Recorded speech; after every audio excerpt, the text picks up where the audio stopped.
Buenas tardes, soy Jordi Nieva Fenoll, catedrático de Derecho Procesal de la Universidad de Barcelona. Y este es un vídeo que dirijo a petición de Victoria Mosman al Instituto de Investigaciones Jurídicas del Colegio de Magistrados de Salta y al Instituto de Derecho Procesal del Colegio de Abogados de Salta.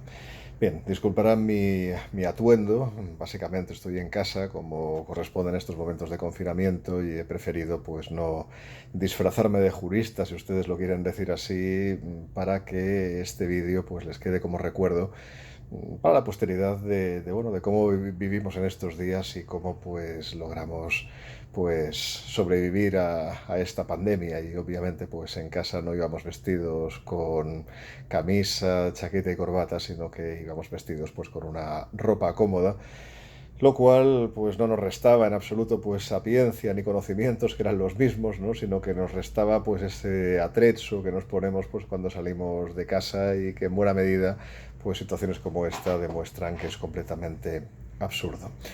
Miren, yo en este vídeo tan breve me gustaría hablarles de una institución que ahora mismo sé que está siendo controvertida en Argentina, y lo sé pues porque me han hablado de ella en más de una ocasión, en más de una conferencia. Más de un asistente pues me ha preguntado sobre este tema, hemos tenido incluso algún debate o alguna discusión, y es un tema verdaderamente pues bueno, de aquellos que van y vienen en la historia. Bien, no les dejo con más intriga. El tema es el jurado. Claro, el jurado es un tema de aquellos que, digas lo que digas, vas a tener detractores y vas a tener personas favorables. Lo que ocurre es que cuando uno investiga verdaderamente el jurado desde un punto de vista histórico, desde un punto de vista epistemológico, pues lo cierto es que no se entienden demasiado de dónde vienen todas estas luchas fundamentalmente políticas más que jurídicas sobre esta institución. Pero insisto en esto: cuando se conoce la historia y cuando se conocen los detalles de esta institución, cuando se prescinde de todo eso y uno pues se deja llevar simplemente pues por el arrastre de una ola progresista, que por bien que pueda ser aceptable pues desde el punto de vista político, por supuesto que lo es. Justamente en este punto del jurado, la verdad es que cada vez somos más juristas, que desde luego no tenemos una tendencia conservadora absolutamente para nada, ¿no? Y que no estamos a favor de esta institución. Yo podría ponerles un ejemplo muy claro de una persona que se autodefine de izquierdas, que es Michele Tarufo, y que él está en contra de la institución del jurado. Y esto, pues porque es así. Miren, los que decimos que estamos en contra del jurado, lo decimos porque no entendemos por qué unas personas que no tienen conocimientos jurídicos ni tienen tampoco experiencia de juzgar, al menos experiencia, tienen que hacer un trabajo difícil, como es el trabajo de juzgar. No es un trabajo sencillo, no es un trabajo intuitivo. Hay veces que uno tiene la sensación de que hay quien piensa que juzgar es tan fácil como leer una novela de misterio o policíaca y a partir de ahí adivinar quién es el asesino. No, esto no es así. Juzgar no es nada fácil.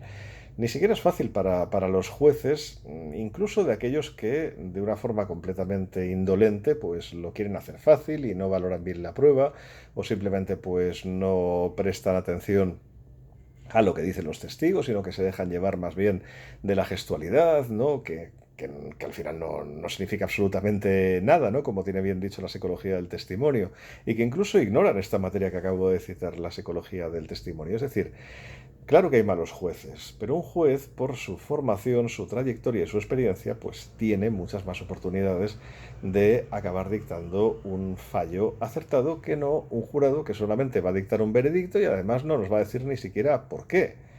Y ojo, mejor que no diga por qué, porque en España están obligados a motivar y es peor, porque entonces te explican el porqué y ahí es cuando ves, pues en definitiva, cómo le influyen los prejuicios al jurado y cómo muchas veces no ha entendido de qué van los hechos, porque no son situaciones tan sencillas, ¿no?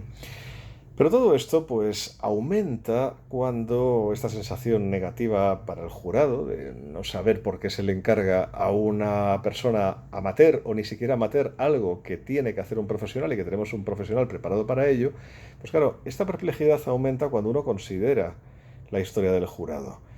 Y la historia del jurado es pura y simplemente la historia de una institución que nace en momentos de crisis del derecho o en momentos muy antiguos de la historia de la humanidad. Por ejemplo, lo voy a decir muy brevemente, se dice siempre que los jurados fueron inventados en Inglaterra en 1215 por la Carta Magna Libertatum, y esto es falso. En Roma había jurados. Todo el proceso formulario, es la segunda gran fase del sistema procesal romano, fue juzgada mayoritariamente por jurados. Y si no me creen a mí, pueden leer a Caser, que es el que verdaderamente más ha investigado este tema. Y efectivamente eran jurados, ¿no? Incluso se podría llegar a sospechar que en Inglaterra copiaron el sistema de jurados de lo que todavía recordaban del derecho romano, de ese sistema formulario, de ese derecho formulario, de ese proceso, perdón, formulario, ¿no?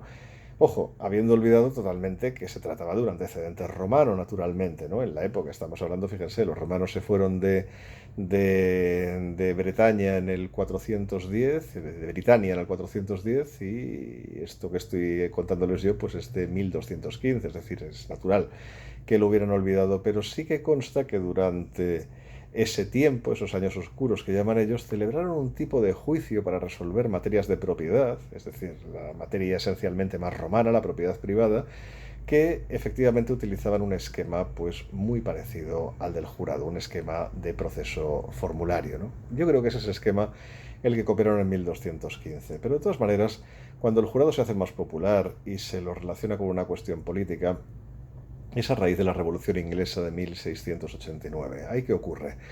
Ahí lo que ocurre es que los jueces eran una panda de corruptos, y perdónenme que se lo diga de esta forma, que estaban designados por el poder real, no había forma de fiarse de ninguno, tenían una formación pésima, y en esos momentos de crisis del derecho que se alargaron más allá de la revolución, pues no es natural que un jurista de la talla de William Blackstone, cuyas palabras nos han influido a todos y la concepción que tenemos de democracia actualmente, pues a lo largo y ancho del mundo, pues claro, dijera que el jurado era la gloria del derecho inglés. ¿Por qué? Lo explica él mismo, porque los jueces son muy malos y son muy corruptos, y por tanto, en un momento en que las instituciones se corrompen, hay que devolverle el poder al pueblo para que el pueblo lo asuma temporalmente hasta que consigamos tener a personas verdaderamente ilustradas y verdaderamente capacitadas y que no sean corruptas para hacer la función de juzgar. Y yo en esos momentos lo entiendo.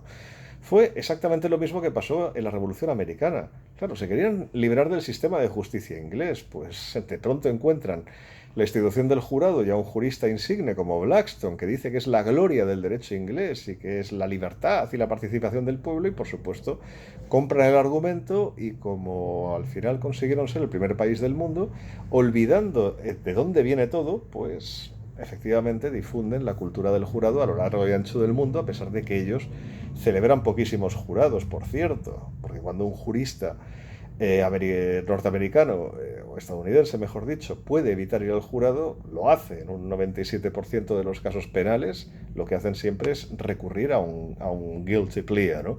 Precisamente para evitar que el jurado acabe dictando un veredicto que es naturalmente difícilmente controlable para un jurista, y que suele ser además tendencioso hacia la acusación, porque se fían más evidentemente de un fiscal que no del abogado de la defensa, que ya les suponen pagado por el cliente para que le absuelva, y por supuesto dan por hecho que va a mentir, ¿no?